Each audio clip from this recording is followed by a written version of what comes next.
25 তারিখে ইনশাআল্লাহ আপনাদের দয়া আল্লাহর রহমতে আমি দেশে ফিরে যাব। আপনারা বিভিন্ন সময় আমার বক্তব্যের শুরুতেই বলেছি, যুক্তরাজ্য সহ বিভিন্ন দেশের প্রবাসী, বিশেষ করে যারা জাতীয়তাবাদী বাংলাদেশি জাতীয়তাবাদের রাজনীতিতে বিশ্বাস করেন,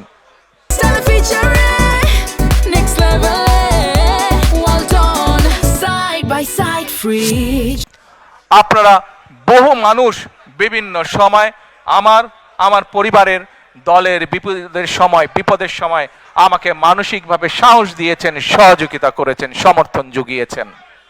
আজকে বিশেষ করে লন্ডনে যারা আছেন, বিশেষ করে তোমরা যারা ইয়াং আছো, ছবি তোলার জন্য পাগল হয়ে যাচ্ছ, প্রত্যেকের কাছে আমার একটি অনুরোধ, 25 তারিখে ইনশাআল্লাহ আপনাদের দয়া আল্লাহর রহমতে আমি দেশে ফিরে যাব।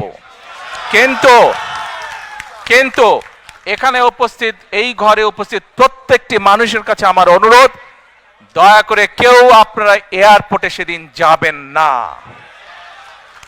দয়া করে কেউ আপনারা এয়ারপোর্টে যাবেন না আপনারা, কারণ এয়ারপোর্টে গেলে একটি হট্টগোল তৈরি হবে এবং মানুষ জানবে যে এরা সব বাংলাদেশি, এবং দেশের সুনাম নষ্ট হবে, দলের সুনাম নষ্ট হবে।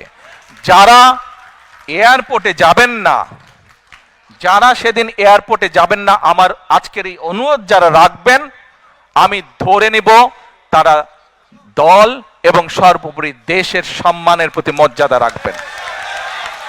আর আমার মানা করা সত্ত্বেও, আমার অনুরোধ করার পরেও যারা যাবেন, আমি ধরে নিতে বাধ্য হব যারা ব্যক্তিগত স্বার্থের জন্য সেখানে গিয়েছেন।